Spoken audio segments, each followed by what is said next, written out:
దేవుని ప్రశస్తమైన నామమునకు మహిమ ఘనత ప్రభావములు కలుగును గాక. వీక్షిస్తున్న మీ అందరికీ మన ప్రభువైన యేసుక్రీస్తు నామములో నా యొక్క శుభాభివందనాలు తెలియజేస్తున్నాను. ఈరోజు మన దేవుని వాగ్దానం 1 పేతురు పుస్తకం 5వ అధ్యాయం 10వ వచనం. తానే మిమ్మును పూర్ణులుగా చేసి స్థిరపరిచి బలపరచును. మనం ఆరాధించే దేవుడు పరిశుద్ధపరచు యెహోవా.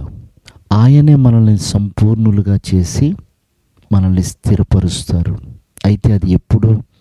బైబిల్ సెలవిస్తుంది, తన నిత్య మహిమకు మనల్ని పిలిచినవాడు కొద్ది దినములు మనము శ్రమ పడిన పిదప తానే మనల్ని పూర్ణులుగా చేయును అని బైబిల్ సెలవిస్తుంది.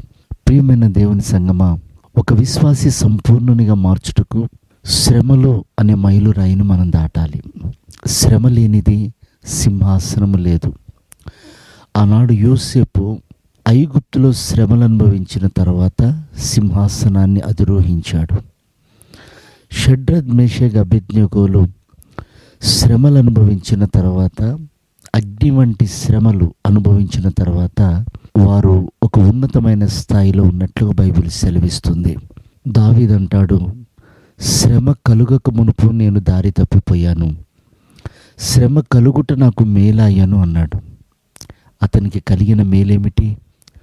అతన్ని సింహాసనం మీద కూర్చోపెట్టాయి.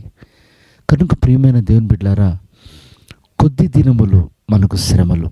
అయితే ఈ శ్రమల కాలంలో మనకు ఓర్పు చాలా అవసరం. అంతము వరకు ఓర్చుకున్నవాడే రక్షించబడతాడని బైబిల్ సెలవిస్తుంది. నీవు ఎంత సహిస్తావో, ఎంత ఓర్చుకుంటావో, ఎంత భరిస్తావో, ఎంత తగ్గించుకుంటావో అదంతా కూడా నీ మేలుకే జరుగుతుంది. కనుక దుష్టుడు ఈ కడవరి దినాల్లో అవ్వ మనస్సును పాడు చేసినట్లుగా మన మనసులను పాడు చేస్తూ ఉంటాడు. పౌలు గారు అందుకే భయపడ్డాడు. మీ మనసు పాడు చేస్తుందేమోనని భయపడుతున్నాను అన్నాడు. కాబట్టి మన మనసు చెదిరిపోకుండా దాన్ని మనం కట్టుకోవాలి.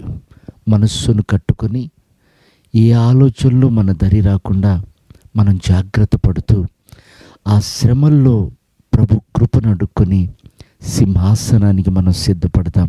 అట్టి కృప ప్రభు మనందరికీ ఉదయకాలం దయచేసి ఆయన రాకడకు సిద్ధపరచును గాక.